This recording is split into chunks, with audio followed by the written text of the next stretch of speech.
You are listening to the Enormocast.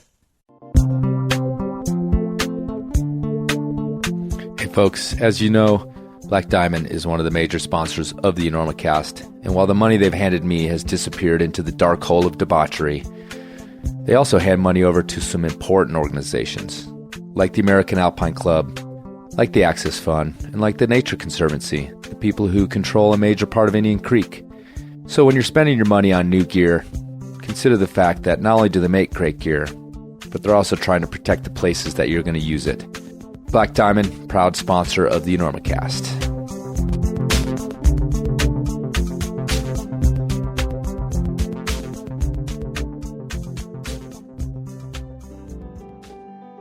Does your partner suffer from try-it-again syndrome? Or one-hangitis? Or even worse, delusional performance disorder? Well, there really isn't a cure for DPD, except for a good smackdown. But it does probably mean that you've been belaying them for hours and hours on end, and are now suffering from BNP, or belaying neck pain, a stiffness in the cervical spine just below the occipital region of your thick skull. But now there's a cure for BNP resulting from DPD. Ask your doctor about belay specs, and when he doesn't know what the hell you're talking about, just smile and tuck that prescription for opiates away for your next overseas plane flight. But then ask several strangers about belay specs. Ask that cute barista at the coffee shop on the corner about belay specs. In fact, ask everyone you know about belay specs. Keep talking about belay specs until nobody wants to climb with you anyway. Problem solved. But if that doesn't work, then go to belayspecs.com and get yourself a pair. And don't forget to enter Enormocast at checkout for a discount and to help out the podcast. Side effects may include people thinking you're staring at them when you're not, old drag climbers rolling their eyes, people putting them on for the first time and saying, "Ooh, that's trippy," people insisting they don't like those weird glasses even though they've never even tried them. If you feel drowsy, nauseous, rumbling in your stomach, horny, confused, or have strange, vivid dreams, this probably has nothing to do with belay specs. It is more likely from that bug you picked up in that backpacker's hostel in Rio after 5 too many caipirinhas. Belayspecs.com. Say adios to belayer neck pain. Listen, where are you playing in town? You playing here? We're doing the Enormo Dome, whatever it is. It's terrific. Oh, It's yeah, a the big house. We place, sold that it out. side of town. That's a Very big nice. place. You sold it out. 20,000 seats. We really should. The hell are you doing? I couldn't sleep. I'm checking the ropes. There was a frayed end on your rope, and I'm cutting it out.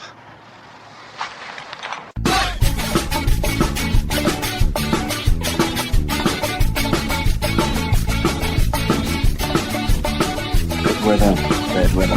No, later, anytime. Today's show is brought to you by Black Diamond Equipment, with support from Maxim Ropes. And the fine folks at La Sportiva.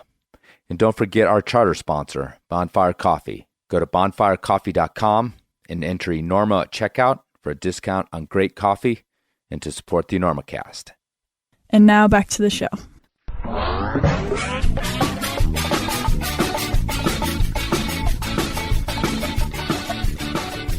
Hello and welcome to the Enormocast. This is your host, Chris Cluse.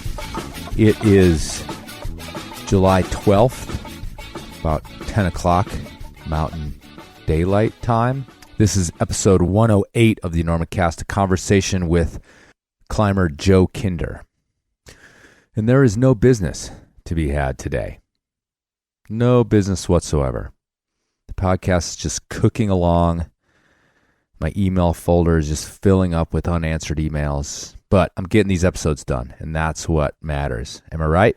So let me just introduce the interview with Joe Kinder. I've known Joe for quite some time and pursued him for a few years. And he was a little reluctant to come on the show. I think at first he just didn't know what the hell I was doing. But then I think he got a little nervous about the candid nature of the Enormocast and that somehow he would trip up and sound stupid or make a fool of himself or say the wrong thing. And I don't think he did that. I think he actually did a really great interview. And we got sort of the better part of Joe Kinder in this one. And he didn't want to talk about the tree, which if you don't know what I'm talking about, you'll find out in a little bit. But if you follow climbing pretty closely and Joe Kinder in any way, shape, or form, you know about the tree incident. I got him to agree to talk about it. And even my contact over at BD didn't want us to talk about it. Sort of wanted it in the past, but I felt like, this is the forum that works to explain, yourself and also explain the fallout from some sort of incident like that. I mean, really, the Enormocast, one of the pillars that built the Enormocast was Hayden Kennedy's interviews after the Cerro Torre controversy. We've all forgotten about that. Notice that? It's just gone. It seemed like such a big deal at the time. Yeah, maybe some Argentines haven't forgotten about it. There's one Italian that hasn't forgotten about it, I'm sure. But anyway, yeah, this is a place that gives you the format to explain yourself. And I think I gave Joe ample opportunity to talk about that. And I think he did a good job. But so you'll have to decide for yourself. Joe's a complicated guy. He's got a little bit of that punk-ass kid in him still. And I've watched him sort of mature as a professional over the years. But I still think it's in there. And he did his best to curb it during this interview. Like I said, we got his sort of better part. But I believe it's still in there. And he talks about having been the kind of kid that sought out trouble. And, you know, I think that guy is still lurking around inside of Joe Kinder. And that's actually really fine because he's a human being and he's more interesting that way. And though he's a very nice, very genuine guy, like I said, I think that little devil's inside of him somewhere still. So good luck with that, Joe. But again, did a great interview. And I hope you guys enjoy this one. Sportiva is a proud sponsor of the Enormocast. And though I will be buried one day in a blown-out pair of Miras, if you're young and open-minded about trying hot new things like Spam sushi or snail facials, just like it sounds, then Sportiva has 2 new kicks available this summer for you thrill seekers. The Squama, or rhymes with your mama, is a high-performance Velcro slipper aimed at getting you boulderers up your sickest project. Sick, bro. And the Otaki rhymes with souvlaki, is an aggressive high-performance shoe designed to hold the downturned shape even after repeated lashings. And they also happen to heel hook like a 3-legged monkey on a swing set. So check out your nearest high-end climbing retailer or Sportiva.com for these and all the classics. And remember, when you give Sportiva your business, you support the Enormocast. Are you comfortable? Yeah. All right, okay. I'm cool. I'm nervous. All right, you're a little nervous. Heart's beating a little faster than really? normal. Yeah. Okay, so what is it? I mean, I've been joking like you're scared of me. Nah, man, I'm not scared of you. It's more of this kind of media. Yeah. Yeah. So what are you worried about? I don't know, man. I mean, it's like everybody's got, you know, a bit of self-conscious, you know, and everybody's got insecurities, right? I guess one of my insecurities is just kind of being on point, maybe sharing a whole lot about myself. I don't know, man. I get a little uncomfortable with it. And it's just kind of all going down on the record, and something about that kind of wigs me out. Right. You know, I don't know what it is, man. Like, I do video shit too. I'll like make videos, and you know, a lot of the time I'll you know, do my own voiceover and record myself, and then I go back and I edit, just so I could like not sound like a dork. So I always feel like, you know, I'm just gonna come off like a total fool, and people are gonna be like, man, fuck that guy. He sounds like a dumb New Englander who thinks he's a gangster or something like that. Okay. And that bothers me, man. Right. And it also, you know, it's always a little bit intimidating, kind of just putting yourself out there. You know, I don't care like who I'm talking to, like when I'm just going to totally expose myself, you know, when a lot of people are going to hear me, I get a little uncomfortable with it. I mean, I think that's kind of self-explanatory. Yeah, but it's also a little ironic because you're a professional. Right. And how long have you been pursuing climbing on a professional level? Yeah, so I think I was able to... AKA living the dream. Yeah, living the dream, totally. Yeah. Like, I was able to stop working, I think, about 9 years ago now. Okay. Yeah, I think about 9 years ago. My last job was, I think, working at Neptune Mountaineering in Boulder, Colorado. You worked at Neptune Mountaineering? Yeah, buddy. For how long? Like, fucking 2 months. 3 months or something. That's storied. I mean, that's like... yeah, I mean... Were you aware of that? Yeah, so, like...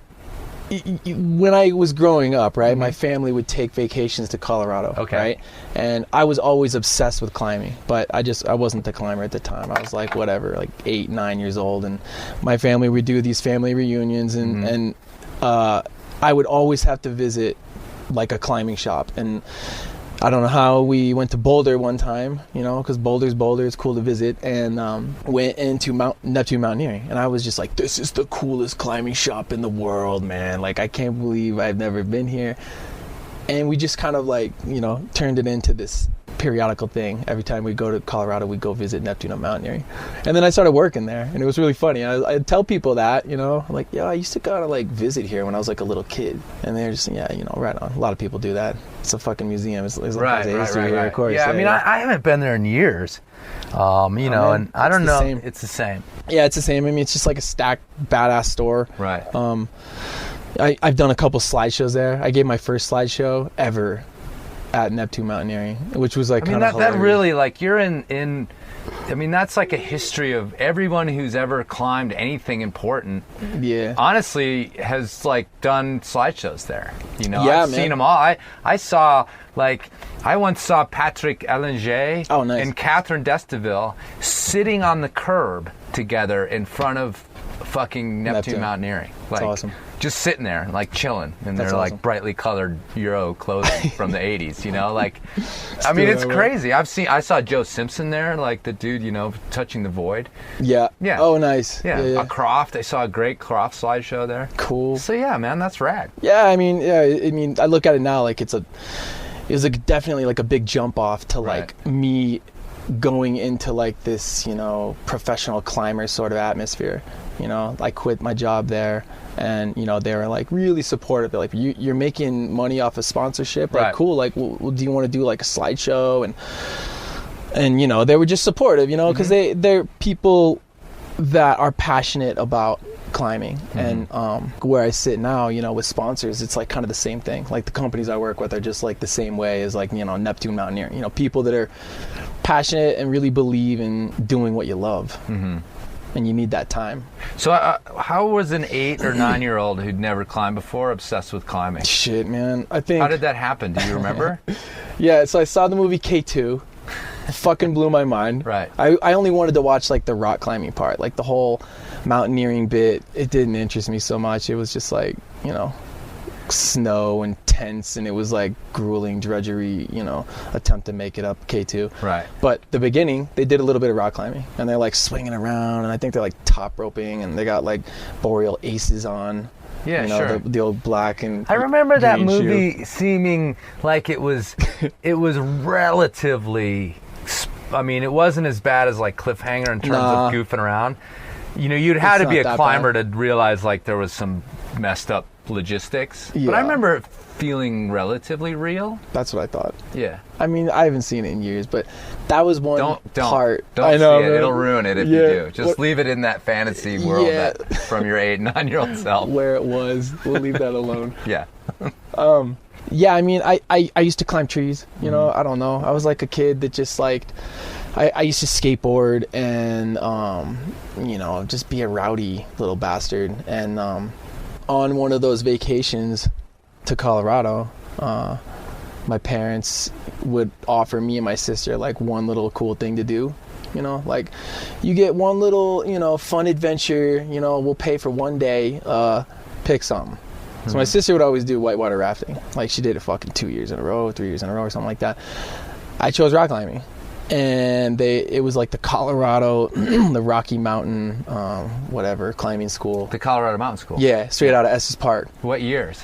I think it was probably like 88, 89. Oh, okay. Not like 90 maybe? Right. I don't know, man. All right, that was before my time because I worked there. No way. Yeah, but I wouldn't have. I started working there in '93. Okay. I was just like, well, wait a second. Yeah. Wouldn't that be a trip? I mean, maybe, dude. Like, honestly, maybe it was like 93. I know, like, one of the years I did it, it was probably like 90, and then I did it again, like maybe like perhaps 93, man. Yeah. I don't know. Like, I remember the dude who took us out. We went to the Thumb and the Needle. Right? Like, probably where they still go. Oh, yeah. Oh, yeah. Although there's a bunch, I think there's like houses all around it now. Yeah, for sure. I mean, you could see it from like the highway. Right. And, you know, I was just obsessed. I was just like totally obsessed. I'm like, this is the coolest thing in the world. I just want to do this now. Give me that sweet helmet. Yeah, that helmet, totally, dude. Just look like a fool. And then, like, you know, came home to New Hampshire and was, you know, I mean, I grew up like kind of getting in trouble a lot, right? Like I don't know what it was, man. I was just like interested in you know, kind of like foul play and breaking rules and shit. And that was like what I dug. Now, weren't you a graffiti guy? Yeah, but that came a lot later. Oh, it did? That came a lot later. Right. The graffiti thing and I still paint graffiti, man, but right. you know, mainly legal stuff.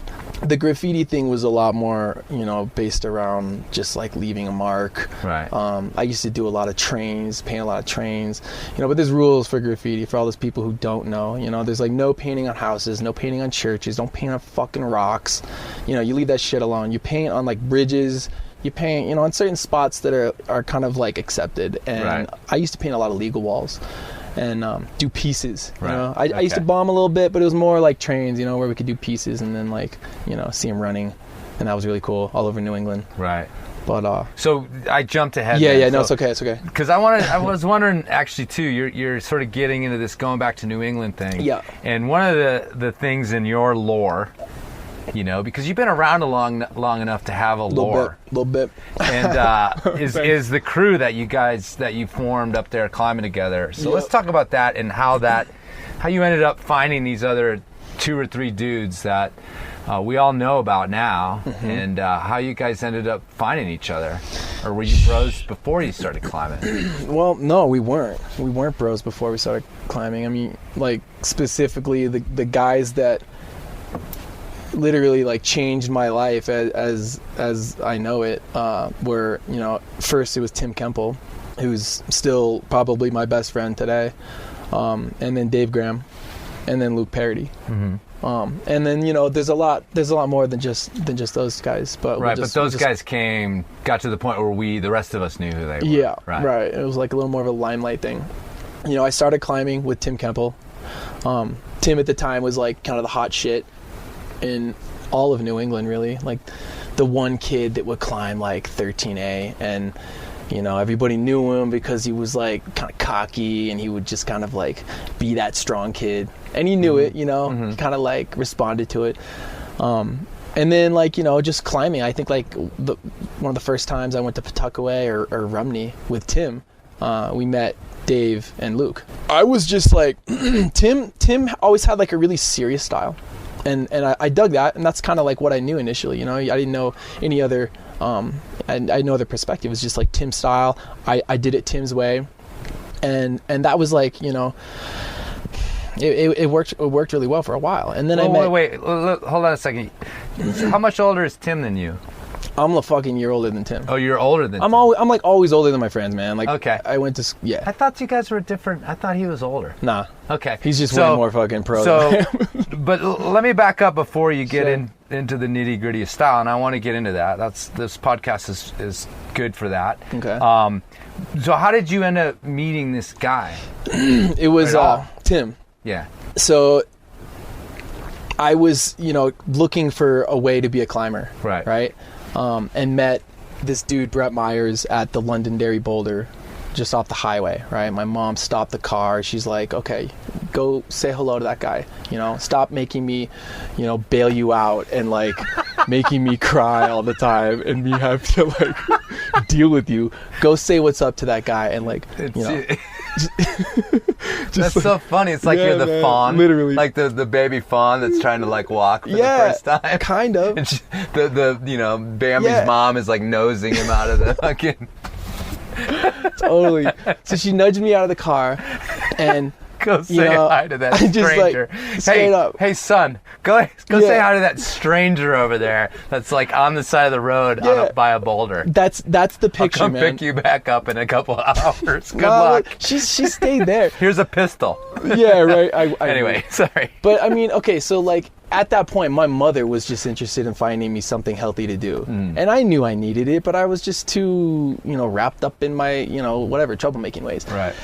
And so she nudges me out the car. She's like, go say hello, you know, and you know, maybe see if that guy is cool. See if he'll take you climbing or something. So I went up and I kind of started talking, and I'm talking like I know what's up. This is awesome. This is an awesome story.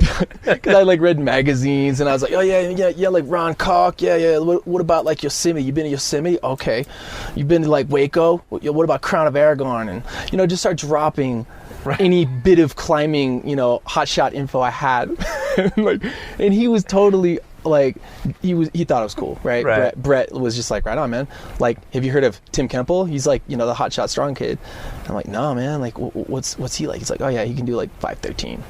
I'm like, oh god, that's ill. Oh my god, he can do like 513.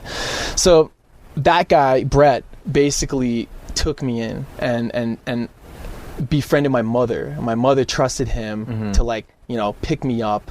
And over time, I met Tim via Brett. And then those guys were all, a lot of these Manchester climbers were, they got together to build a gym, like a small, co-op gym in a mill. And this co-op gym was just like, this small little like shithole gym that, we would basically live in. And Tim would show up periodically, but Tim would just give me like the cold shoulder, man. He was never cool with me. He was the cool kid, but like, he was the hotshot kid. He was the one doing all the hard climbing, and like everybody knew it, and he just kind of like walked around with like the puff chest. And so, yeah, man, I just had to like kind of try to win him over with like being cool. I couldn't climb for, a damn, but I remember the day that Tim kind of like accepted me, right? We were in Middle Earth. That was the name of the climbing gym, right? We were in the gym, and I think we had just built the campus board. And we just start trying like campus moves, we're like 15, 16 years old, probably 15. And I started to like surpass him on some of these campus exercises, like whatever, like 1-5, whatever. And that's when Tim's brain completely changed. And he was like, all right, man, you want to go climbing? And so whatever, took me climbing. I remember I like got my tongue pierced one of the times before I went climbing with Tim. And I was like wicked insecure that Tim was going to like see that and get all wigged out and shit. So I was like not talking a lot. I was just kind of like, yeah, right on there, I'm Blake. Like trying my ass off to like, hide it. Was he finally like, what the fuck is wrong with you? No, man, I told him way later. Okay. I don't know. I was just like, I didn't want to like screw it up, It was a big moment for me. I'm like climbing with, this badass kid, and actually at the cliff in Rumney. Right. But like over the time, like we would climb all the time. Like we lived at the cliff, man. Like it was a weekend thing. We would leave school and go directly up to Rumney. It was like an hour drive from Manchester. We were just like completely obsessed. And then we took a trip to Spain, to like the Costa Blanca, and got a new slight perspective on like what the world of climbing was. Climbed on limestone for the first time. Saw the ocean in a different way, the Mediterranean. And I mean, Tim's parents were climbers, right? So they were like, it's a legacy, yeah, they like kind of aided in all of it. And, I got lucky, man. Like a lot of these guys just kind of took me in, right? I don't know why. I mean, they just kind of liked me, and they thought that I was fun to have around or something. And well, were you guys then? I mean, there's an impression, and I want to kind of know if it was real. Is that some of you guys were pushing the boundaries of sort of acceptability in a region, in a climbing scene that I think is probably even still the most kind of ethic, rule-oriented scene in the country. You know? And so I don't know if this is true or not, and maybe I've read it or maybe I've just imagined it, but were you guys sort of like, pushing the envelope and creating waves amongst the tradsters and the guys with the pulled up knee-high socks and the or was there a place for you guys within that where you weren't really like so in other words, it's like a good question, man. In some ways, were you finding like the same skater kind of like fuck you mentality in climbing, or was it all copacetic? I think it was all copacetic, and at least in our brains, because we were in a lot of ways just fairly like naive to most things. Okay. Like we were just like hanging out in the woods, going climbing. We were not exposed to anything other than like the big dogs at like Rumney, which is like Right. Ward Smith and like, you know, the Team Tough crew. And like, so, you know, our world was just small, and we were primarily hanging out at Sport Cliffs, right? And going bouldering. And like, we would go to Cathedral Edge. Somebody else had fought those battles, probably. Perhaps. Already. I don't think we dealt with that much. Right. I mean, the only battles we ever dealt with were like, you know, maybe climbing somebody's project before they were ready to give it up, you know, so like project thieving, and that was kind of bad. Like, we definitely, you know, caught a bad rap a couple times doing that shit. we actually had to like pay some money, you know, like give the root developer like money just because, like, you know, They were his bolts, his time, and he was pissed that we did his project. And you know, it's funny when you get together and you're like in like a trio or like a foursome. You just convince yourself of things. You're like, dude, it's all good. Oh, dude, it's all good. Oh, you think it's all good? Okay, cool. Then we're cool. Yeah. And you just kind of like... That's the problem with naivety. Yeah, sure. Right? Yeah, There's 30 dudes telling each other that this is all fine. Sounds like a good time, man. Yeah, 30 men in a house. Yeah. Sounds awesome. Negative. No thanks. All right, so you guys go to Spain. You get this like global kind of look. Totally. Dave Graham is somehow appeared in the scene. Luke. Right. So like, whatever, we went to Spain. That was like, you know, a big deal, right? My parents were like, holy shit, my kid's like actually finding something cool to do, and it's like, you know, healthy. So I still love I know the whole like operation of like, go talk to that strange guy over there. That's literally how it went down. That's awesome. Was he the same age as you though? No, man. Brett's older. He's that's about what makes it 4 the or best. 5. It's like, He's older. go talk to that older guy. I mean, it's funny, like in my mind when I think about it, it was like totally normal. It was totally cool. Right. Just because my mom's like, no, go for it. Just say hello. That's awesome. And he didn't look like a sketchy dude. He wasn't Yeah. like some like bum homeless guy like living under a boulder on the side of the road. He was like a climber dude. You know, Brett to me has always had like a cool style. Right. And like I saw him off on the side of the road. I was like, that guy's got a cool style. He can't be like sketchy. Let's go try to say hello. And you know, I owe like, in a lot of ways, I owe my life to that guy, right? Like, no, I mean, those am where I am because crossroads of things are important. those moments, man. There's these guys that point the way, you know. Yeah. So so anyway, you guys get a global perspective after Spain, and then you know, so we're just climbing in Rumney a lot, right? Like we just session at Rumney, and we met Dave and GOMEZ that way. I really liked Dave and GOMEZ's style. They had like a really carefree, kind of young, really stoked. GOMEZ being Luke Parady. Okay, right? Okay. We call him GOMEZ. I know. I gave him the nickname. We're on a podcast, so I want to clear that up. Right. And so like, I don't know, we just kind of like vibed really well, right? And I ended up just climbing with those guys a lot, right? Like we just kind of like connected in a way. They lived in Maine, I was living in New Hampshire, but like we still just meet all the time, talk on the phone a lot. Oh, yo, did you hear Chris Sharma did this? Or, you know, we would just geek, and we were like obsessed to the point of it being like, you know, kind of too much, right? It was just like totally fucked up. And so Dave at the time was like, you know, earning sponsorship money, and you know, he was the best in all of New England, like the one dude doing the most badass stuff. And GOMEZ was right behind him. Me, I was, you know, fucking leagues behind those guys. But over time, I just, you know, was climbing with these dudes that were such good climbers that I was, you know, constantly just kind of rising to the occasion. And you know, I always thought, like when I was a young skater kid, I would always skate the best when I was skating with kids better than me, right? And same now with climbing. So it's the same thing. You just kind of like, you know, perspective changes. You know, I go to Spain, I come back, like my perspective's different, like my levels of acceptability are just a little bit different. And you know, we had this like bond, right, of being obsessed and being stoked to be good climbers. And you know, we were in this small world of New England. We were exposed to very little. And so for us to kind of like raise levels or do things that were impressive at that time, you know, it was really gratifying, right? It definitely pushed us, and we were encouraged by local climbers, and we were encouraged by the people around, you know, the guys that were our mentors. We had a lot of mentors, by the way. We weren't just kids from the gym, you know, going to the gym to the cliff. I mean, we were, but we had mentors from the outdoor climbing world that like kind of took us under and like showed us what the fuck was up. So luckily, you know, we had these like definite educations on, you know, how to be.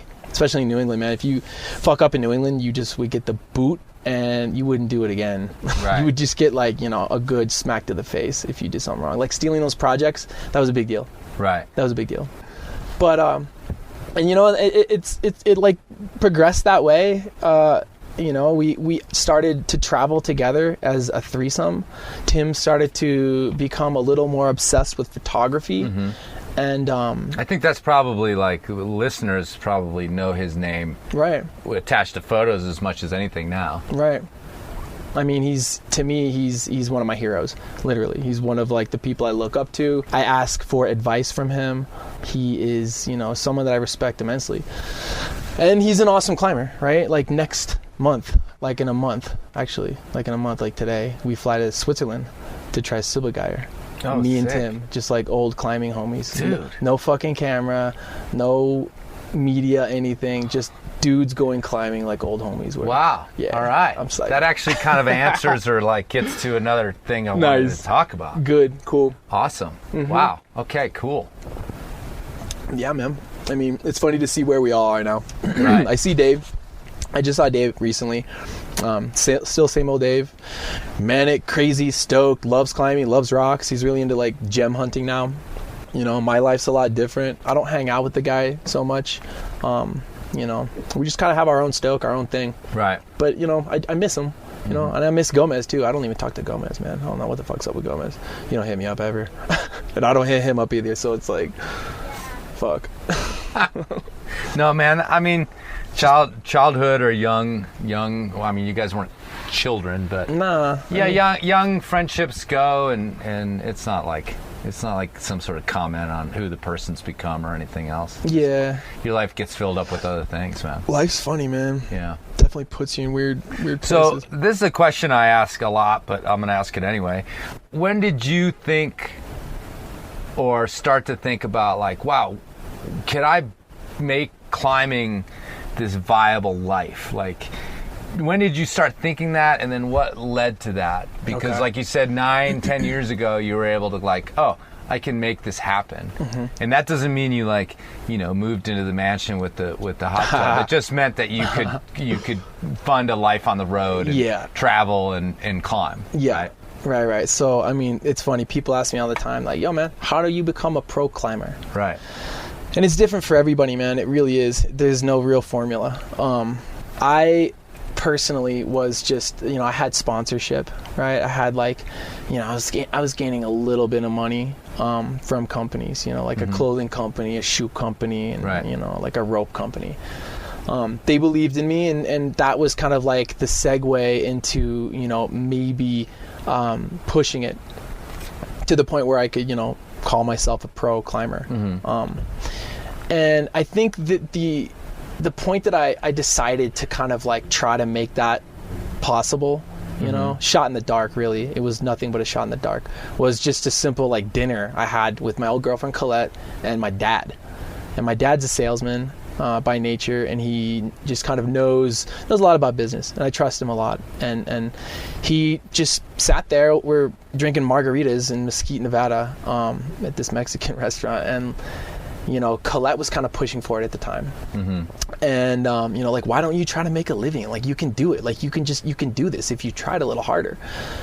And so I decided to try to do it, you know, like try to, you know, sacrifice a little more time, try to put in more work into the sponsors that I had and offer them more, basically give them a reason to pay me more money. Right. And over a large amount of time, I'd say a 2-year time frame of like hustling and always working, I was able to, you know, come to that point where I was making enough money from sponsorship alone to stop working. Right. And that was a big day, dude. And like I've grown up working my ass off for everything. I've always worked, and I'm proud of that. And like, you know, I think that's kind of like part of my personality as well. Like, I really believe in people that pay dues. I believe in like this kind of core, you know, belief in like what you do. And I have a lot of respect for the people that work for what they have. And, you know, I've had a lot of fucked up jobs, man. And like a lot of those jobs were just to make enough money to go climbing. Like most people, like most climbers, right? Like a lot of climbers I know. And so You know, the day I decided I could stop working was like a fucking moment, man. I was really insecure about it. And I didn't know what to do. And I was just like, holy shit, like, I don't have work, man. Like, I can just do whatever I want. I can, like, go wherever I want. Right. I can, like, buy a plane ticket to Europe and, like, go chill there for, like, a month.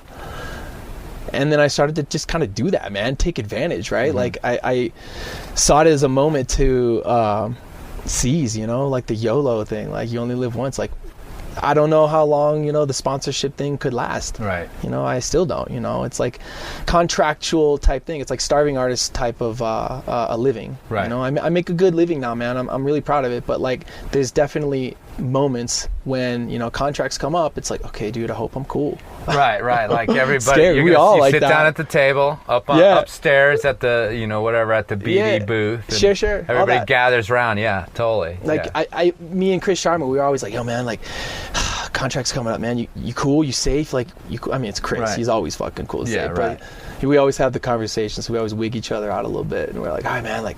And then we see each other the next day. We're like, yeah, it's cool. We're good. So what do you think? What do you think you bring to the table? Let's talk about that for a second. It just occurred to me. But, like, what do you think you bring to the table in terms of, you know, like, what do I have to offer? Well, yeah, because, you know, I think that people outside of sort of the industry or sponsorship world, you know, we're all hung up on this idea that you have to climb really hard, and it's the best climbers in terms of grades that get sponsored. But the truth is that that once you start looking at it, it's not. There's a full package. There's a full package, yeah. And you know, you'll be the first one to admit that there's plenty of unsponsored climbers, especially like in a place like Spain, that like crush you. Dude. And, like, roll you up into a ball and, you know. So this is a good topic, man. Yeah, so what do you think it is that you bring to the table that have brought the sponsors to you, or sold yourself, or however you want to say? Okay, so, like, what I have to offer may be like a fairly abstract question, because, like, I have evolved over the years. Like, I just have, and I still will, and like any person does in, like, a certain career, you're going to change, you know? What you have to offer is going to be different. But the one thing to remember is, you know, you have to think about, like, you know, what you're used for a piece of sponsorship, right? It's basically, you're a piece of marketing, right? You're not like, you know, this trainer, you're not a guide, you're a piece of marketing. That being said, you know, you could be a good climber, right? A lot of good climbers don't have sponsorship, like you said. And you gotta, like, you know, and there's really no formula to it either. That's like another weird thing. Like, every company has a different need. Every company has a different character. Every company has a different type of personality that they affiliate with and that they believe in. And climbing is still very much in that sort of state where it's like, you know, kind of a bro state. It's not based around a solid black and white deal. You know, like so and so could be good friends with the owner of Black Diamond, or, you know, a lot of it comes down to, like, just simple modes of how you operate with people. And when you operate well with people, do you operate well with people at the cliff? That's like your first and foremost, like, you know, grassroots type of platform. Are you a good person at the cliff? Are you a dick at the cliff? Then, you know, do you turn heads? You know, this is like something you need to ask yourself if you're interested in being a climber, a pro climber. It's like, you know, do you stand out at all? You know, and then it's not so much about climbing hard. Like, sure, you do need to climb, you know, fairly well, for sure, to stand out at all. But a lot of that just, you know, to me, just comes from, like, you know, the passion-oriented part. And if you're a passionate person and you love climbing, and you love to do it, and you make your life around it, and you know, it's really just like, you know, as simple as that. You can really kind of, you know, lump a lot of your goals and your expectations throughout the year into that. I hope I'm not speaking too abstractly, but this is like a really case-to-case scenario, man. Right. It's never like one black and white thing. Companies have different needs for different people. Do you affiliate well with that company? Usually your levels of climbing mean very, very little to the climbing company, but your levels of good climbing do matter to the people, and that's really important. Don't ever forget that shit. Like, you can't lose sight of, like, the people, and those are the people that look at you before the companies. Right. And forever, man, like as I make my living as a pro climber, I will always earn the respect from the people before the companies, no matter what. Well, yeah. It's really important to me, man. Like, there's a difference than, like, you know, I guess, you know, like the pro sports, like fucking team sports and things like that. And, you know, you got to earn the respect from the folk, the people that matter. Well, let me ask you this then. It's sort of connected in terms of transitions in your career. Yeah. The one thing I notice with you and that I respect, and we've sort of casually known each other, more friends of friends, sure, for quite some time. But the thing that I noticed, and it's a bitch I have about other climbers necessarily or their careers, is that at some point you really transition to being someone who puts up climbs. Uh-huh. And I'm always just like, cool, I'm always like looking at these really good young sport climbers, right, and they're like, you know, desperately repeating this one hard route that was put up usually by Chris Sharma. Yeah. Let's face it. Like 10 years ago. And they get that one done, and then they move on to this other route often put up by Chris Sharma 8 years ago. And then they move on, and then for them to last, in my mind, or and you said the word stand out, in my mind, somebody at some point has to turn this corner to putting up routes, in my opinion. Perhaps. And, you know, Sharma did it only because he ran out of hard routes to do, probably, to a certain extent. Like, okay, I'm done with them all. Now I got to find my own. So, but I don't think that happened to you. So where was that transition for you in terms of, because you are not only just putting up new routes, but developing full cliffs. Yeah. When did that, like, become something that you were like, all right, I'm done with clipping somebody else's bolts? I think it just became a need to provide for what I love. Mm-hmm. I mean, as dorky as that sounds, like, I came to a point where I wanted to kind of add something, and I wanted to leave pieces of me that would stay in rock climbing forever. Mm-hmm. And there's something really rad about that, man. Like, I put up so many routes. I mean, here in Rifle Canyon, I've got routes, and I'll see people climbing my routes, and it's really satisfying. And it's satisfying to, like, be able to create something, be able to pioneer something new. You know, there's a lot of, like, you know, excitement in that, but there's also this, like, mode of being able to leave something forever, and I enjoy that aspect as well. Right. So yeah, and of course I like to have, like, cool hard routes to climb as well too. I mean, I like to you know, climb anybody's routes, but, you know, of course a first ascent takes a little more work, and I do like that work aspect. And you know, it's, for me, it's like a way I can create things. I can be alone doing it. It's a way I can be involved with climbing without climbing.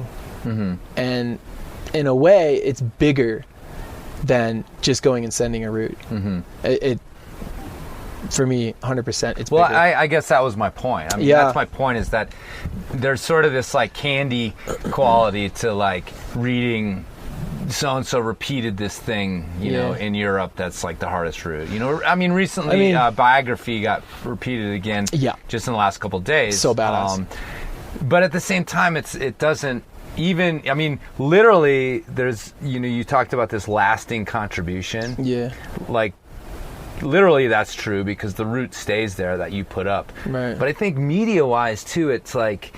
Yeah, it's kind of cool. There's not a lasting thing to, like... Yeah. A lot of times, okay, he repeated it. Right. And in a couple months, some French guy will repeat it. You know, like... Right. So... Totally, dude. Yeah. And then, you know, you also just use the word create something. Right. You know... Very important to me, man. And several people have told me, like, the one thing about...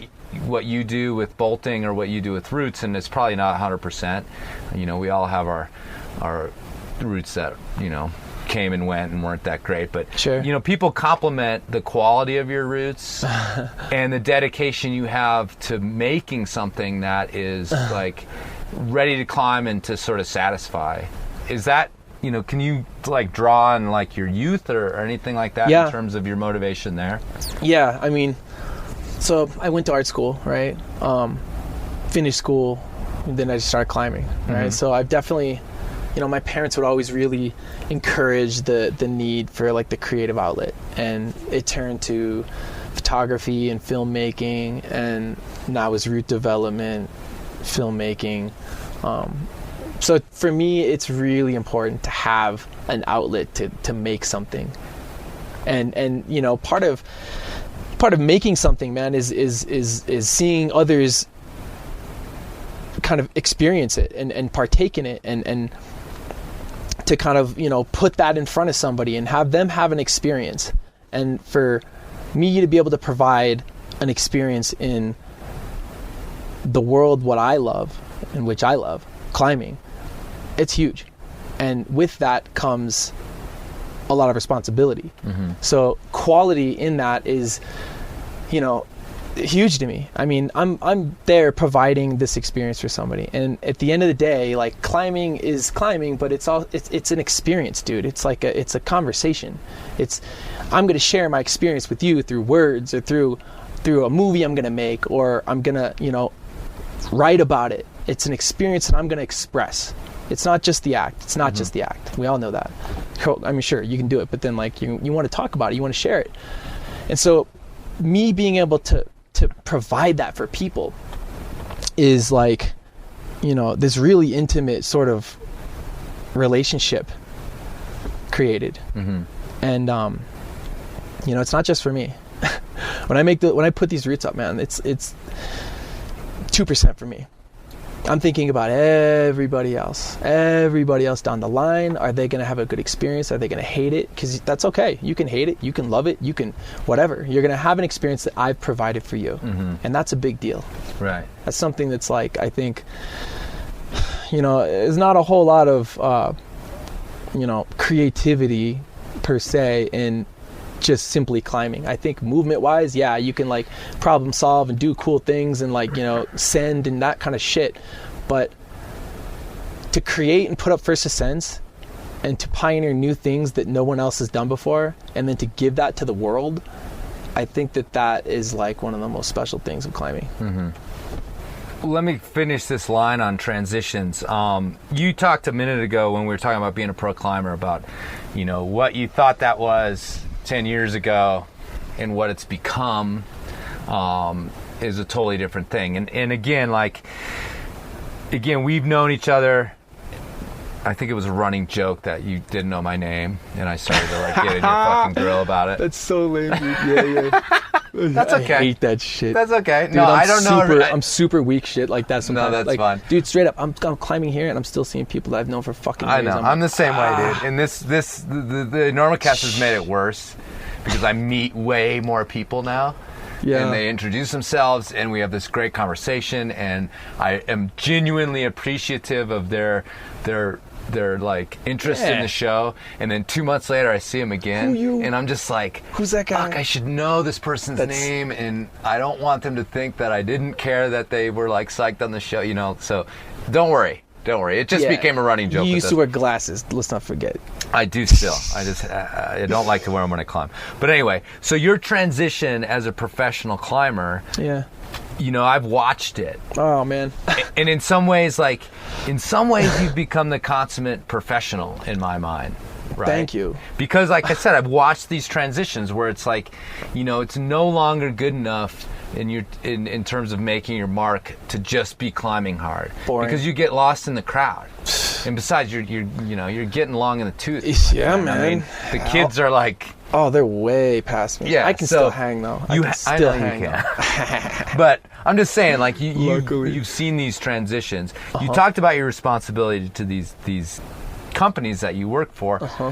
But one of the things that your name popped up on the Enormocast site recently. You had a dust up. You fucked up. Oh yeah. And you. We've been joking about talking about it because you want it to be in the past. Yeah. But it won't. It's not going away, man. I know, but let's do a moment here to make it go away. Wow. Because it's silly. We can try, man. We can try. Yeah. In a lot of ways, I see it as a sort of, in my opinion, and this is my opinion, everybody, not Joe's opinion. It was a bit of a tempest in a teacup, like. What you cut a tree down is the essence of it in the Sierra. Now, you can tell me if this the problem was that the tree was some rare tree or whatever. But one of the things about sport climbing, and that everybody who's into it that doesn't put up roots, they don't understand what happens to get that climb there. And even here in Rifle, like, you know, we're sitting in front of the Ruckman Cave right now. I don't know if you guys can hear the river in the background, probably. But, you know, the Ruckman Cave is cleared of vegetation. And it's like this great landing zone, and there's no trees to hit when you fall. It wasn't like that when people found this area. And we have this, like, I think everybody has this weird, like, conception that the bolts just came out of nowhere. But anyway, so you tell me what happened. You cut a tree down, and was it an important tree? I mean, apparently so. So, you know, I was taken to this cliff in South Lake Tahoe, right? A couple friends took me up there. I was overtaken with the wall, and, you know, having the first ascension is sort of mind. I saw, you know, maybe 3 roots that were unbolted and just amazing lines. And I wrapped the wall, checked them out, and the guys I was up there with, they suggested I get in touch with you know, a couple of the local dudes and see if it's okay if I bolted them. And by all means, I you know, contacted them through my friends, and started sort of like a Facebook rapport with this one guy. And he's like, yeah, man, like, go ahead, dude, bolt, you know, do your thing, you know, have at it. And so I understood that, you know, I think that climbers in California are a unique breed in the sense that they have a lot of respect for their land, for the ways that things have always been done. And they have a lot of pride in that. And I think it's fucking awesome. I think that that's cool. And I tried to take care with, you know, communicating on all of my moves because of that. Right. So I was constantly in communication with this guy because I knew that it was the right thing to do, and it was a respectful way to go about developing in an area that they really enjoyed. I was a visitor, right? As usual, I'm a visitor, and I'm in a place that seldom people would even go to. Like, no one would really go up there, maybe like 5 people. And so over the time, I put the roots up, and there was this, you know, kind of jagged tree below one of the middle root. And, you know, I thought about it, you know, I guess I should hit up the dude and ask him, you know, yeah, man, I'm going to make this move. I'm going to cut that tree down because it's in a dangerous place. And, you know, I don't really want anybody to get hurt, because, I mean, that's what would have happened. It was just this, you know, unfortunate place for the root, an unfortunate place for the tree, and it was just kind of a weird situation. And I decided to just kind of handle it myself. You know, I went up with a saw, and I made the decision, right, and sawed it down. It was maybe about that thick, maybe about 10 inches thick, something like that. And I drug it down the hill, and I left, right, went climbing someplace. And a little while later, I get a message from the guy who I was communicating with, and he was pretty upset about the removal of that tree. And, you know, to me, I was like, no, man, it's cool. Like, you know, it needed to be done, dude. It's okay. And, you know, I mean, you got to remember, man, like, I come from a perspective of climbing in a place like Rifle. I go to places like Spain, right? Like, where there's cliffs, and, you know, they have a completely, you know, different way of dealing with nature, the natural world. You know, it's just like a different manner. You know, they just cut a tree down. You know, I come from New England, where I grew up around logging towns. I've never really had much education in botany. I don't know what trees are what. I you know, never really taken much consideration into, like, learning that stuff. You know, and in a lot of ways, I guess I was, you know, fairly ignorant. But at the same time, like, my intentions were to do the right thing and to keep people safe, and to what I thought to do what was needed to be done. So, you know, I learned later they were upset. You know, I tried to reason with them, like, you know, it's okay, you know, it needed to be done, dude. I took care of the tree. It's down the hill. And then he started to write me back saying things like, hey man, get ready, something bad's gonna happen to you. And when somebody says that to you, man, like, I don't care who you are, that's pretty uncomfortable. So I kind of started to freak out a little bit. I'm like, what bad is gonna happen? Are they gonna like chop the root? Like that sucks. Please don't chop the root, you guys. Like, try it first. Just realize how special that cliff is, and those roots are super, super good. And so, whatever, man. I was leaving the cliff one day with my friend Jorge down in southern Utah, and I get a phone call, I think from Cedar Wright, and then I have all these other phone messages from people saying like, dude, what's going on? What is this? Like, watch your shit. You're about to catch a big load of shit from the social media world. Right. And I'm like, what? My balls just like shrivel up. My whole body starts to like kind of sweat. And I'm like, what? Like, what's going on? So I get back into more service, and I look up and like, see the picture on Instagram, and it's like, a heyday. My phone number's on there. These guys just like obviously were pretty unhappy with how that all went down, and really expressed themselves via exposing what I did in this kind of malicious way. They drug the tree back up to the cliff, took pictures, hung me out to dry, man. I mean, it's like this is like a really, really, big topic for me, man. Like, it's literally the worst thing that's ever happened to me in my life. And it's something that like, I don't like to joke about yet. I don't like people joking about it yet. I don't find it funny. I don't find it to be, I don't take any of it lighthearted. I don't really like to talk about it.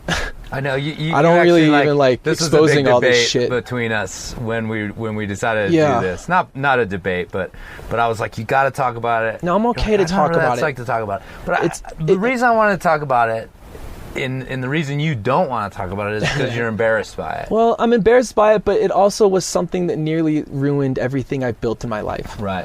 And it also had a lot of good attributes. Okay, so it was a really tough, the whole thing was, it just sucked.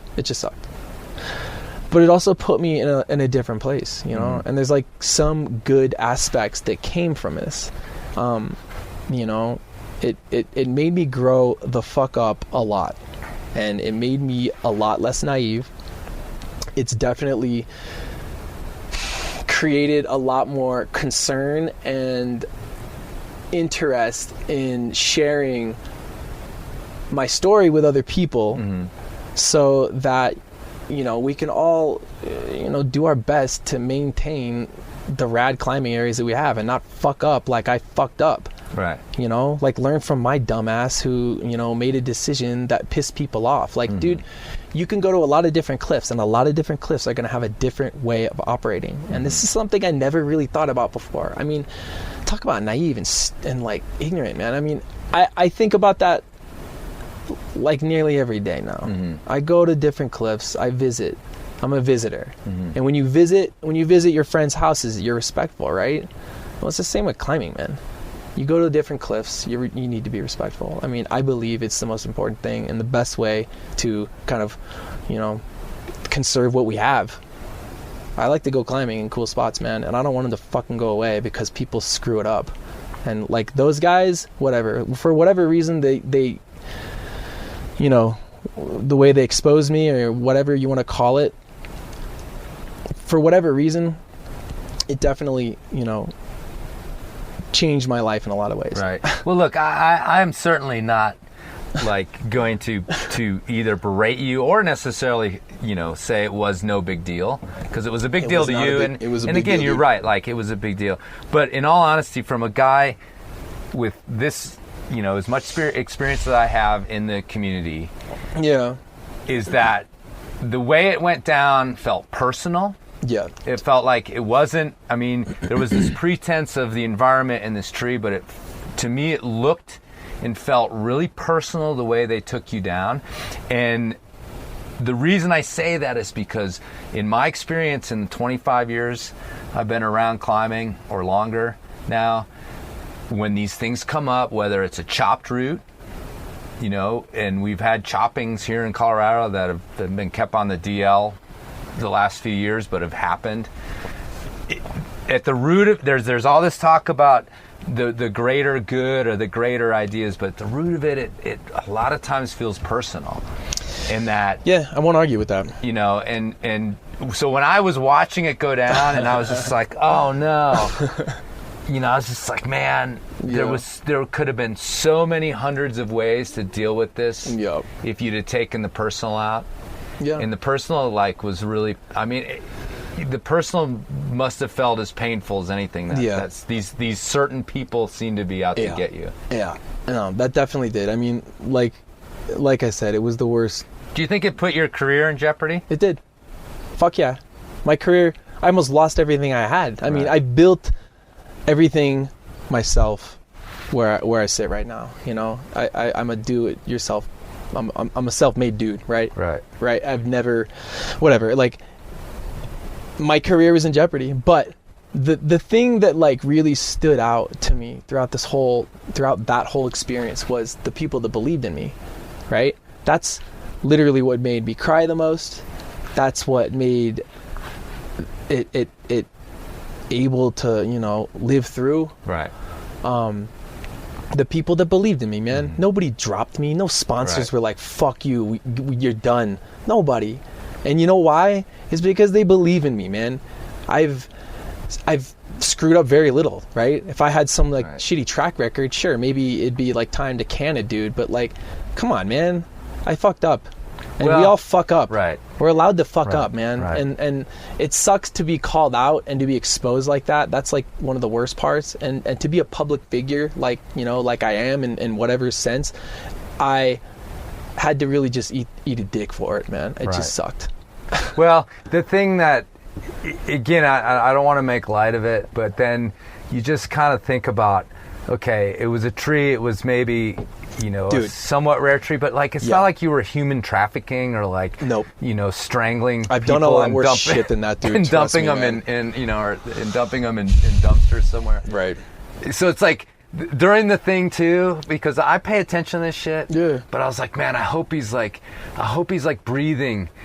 And like taking a breath and thinking about like of all the horrible shit that people do in this world. It's hard to see all that though when you're in the moment, man. Right. When you're in like a really, you know, sick catastrophe, you know, a crisis. When you're in the middle of a crisis, it's hard to see any of that. And you know it exists. You know life's gonna get better. You know it's gonna go away. But like, it's a big, explosive ordeal when you're in it, man, and it's hard to see through the smoke.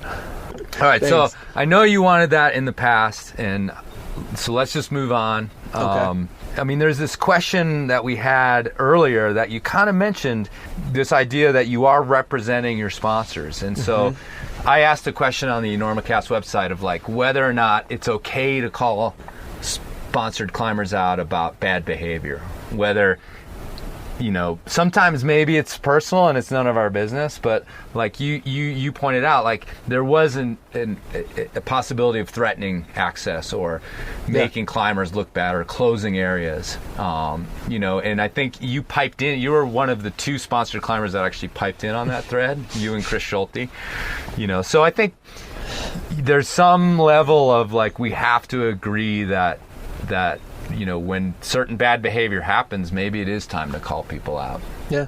No, but I will agree with that 100%, man. I mean, like the dudes that are making a living or are, you know, funded by us climbers, they're the ones that should be leading by example. Right. You know, like you're not allowed to like screw up that many times, right? Right.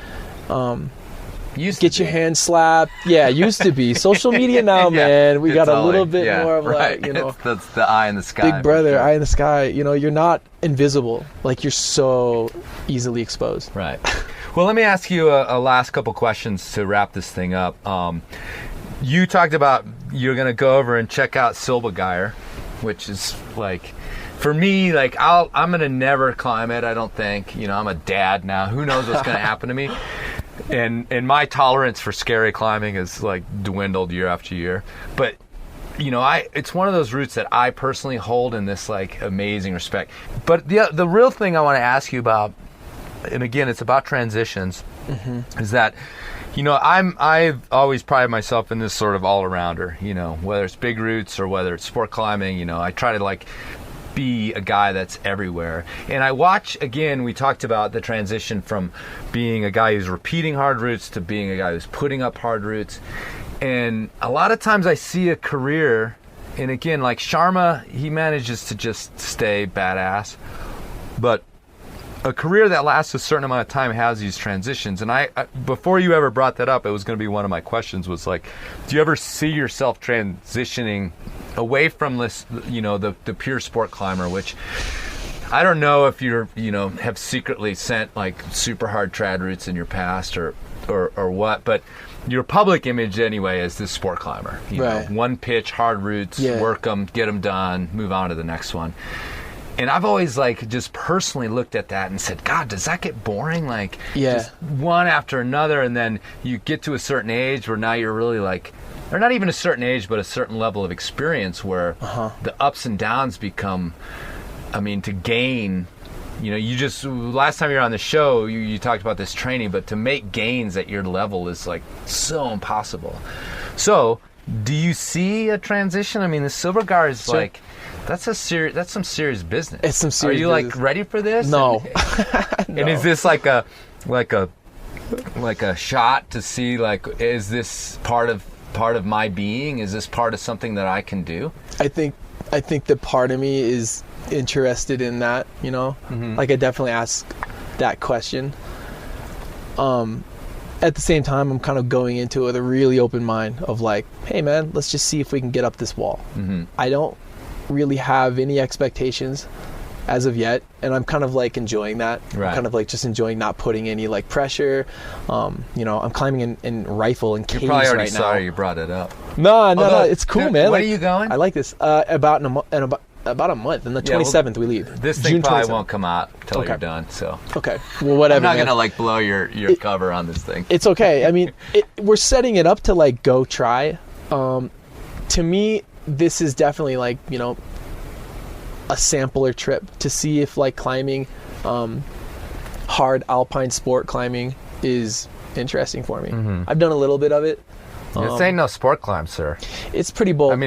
It's bolted. It's bolted. And that's a confusion that a lot of people make. It's not a sport between climb. Bolted climbing and sport climbing. Yeah. Like Indian Creek's more sport climbing than this thing. Perhaps. You get the option. By 1,000%.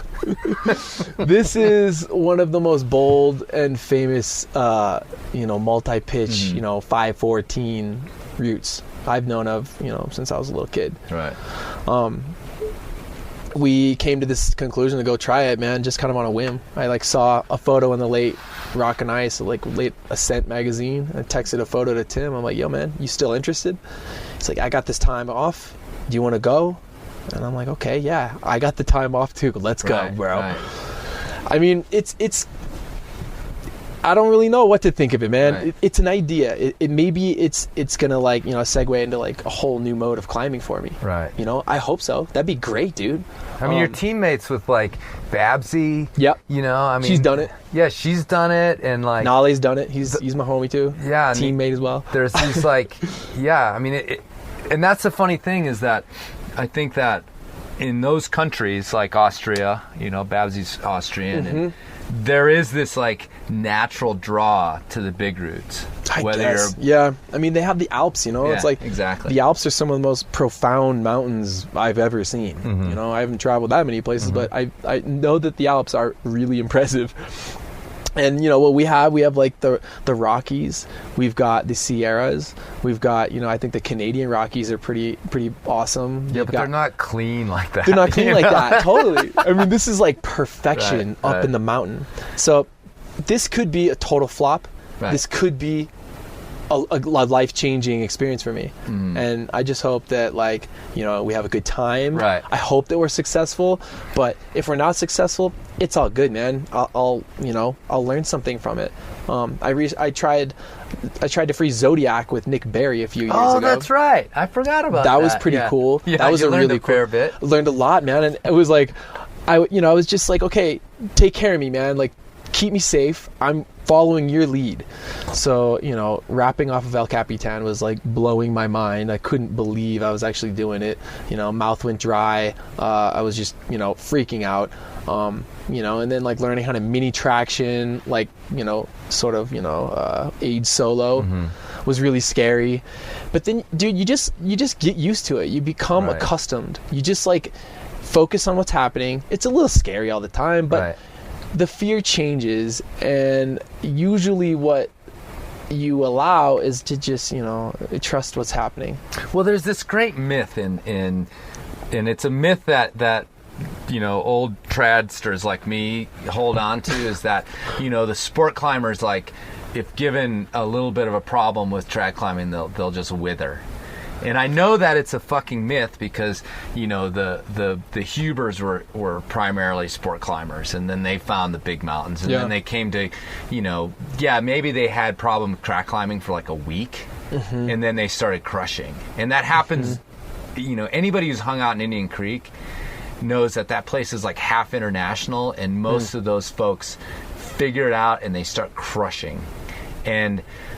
But the funny thing is that there's this whole segment who want the sport climbers to get their asses kicked, and whatever with that. But the thing that sucks about that, and that's not fair, is what you just said, is that you're we want you guys, we want the 514 sport climbers to go and like somehow magically be able to climb that shit in a couple days, and you're not given this opportunity to learn, and that's what I always say, like, give them a few trips, and you know what, they're gonna crush you just like they crush you on the sport climbing. I honestly don't know what to say to that, other than like, people should think more about their own goals rather than worry about other people's shit. I think that, like, our American culture is so caught up in our egotistical way of being climbers. It's like almost like a total freak show. And you only realize these perspectives when you travel places and then come back here. We're really concerned about, each other. So, like, almost too much. Right. Like, do your own thing. I do mine. Yeah. I'm not bothered with you. Right. Leave me alone. I'll leave you alone. Kind of thing. Can we do it? I don't know, man. I mean, I'm the guy who recorded the aid rant, like just slamming aid climbing. So, well, it's an ideal we maybe in our heart of hearts like aspire to, but we're human beings. It's an ideal. Agreed. I think it's important to like at least implement that mentality sometimes, because it's a lot more liberating than to be caught up in like all this bullshit. You have to liberate that mentality right before your hands hit the keyboard when you're on that forum. If you can have this moment where you're like, and our friend Hayden Kennedy told me this. He was only like 20 and he had this wisdom. He's like, don't engage, Kalous. Don't engage. Just let it go by. Like, and here I am, like 40, and I'm like, I'm gonna get this wisdom from this young kid. So, well, anyway, dude, good luck on the Silbergeier. Thanks. Like, what an awesome challenge. Yeah, I can't wait, man. It's gonna be a cool time. And thanks a lot for sitting down, man. And thanks a lot for being open. Thank you. I know you were nervous. Yeah. How do you feel right now? I don't know. I feel a little bit relaxed, but at the same time, I mean, do you want me to rub your back? Nah, I got my girl for that. Yeah, I got Lindsay for that. All right, let's get you back to her. Is there anything else you want to tell us? No. Everybody just enjoy, and thanks for listening.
Well, to tell you the truth, I was a little hesitant at first, Mr. Mugatu. I mean, you've never hired me before, and I've been around for ages and ages. You've been around for a long, long time. I never wanted anything from you. And now you're retired. I can't have you. And it's funny how it switches like that. But now the forbidden fruit must be tasted.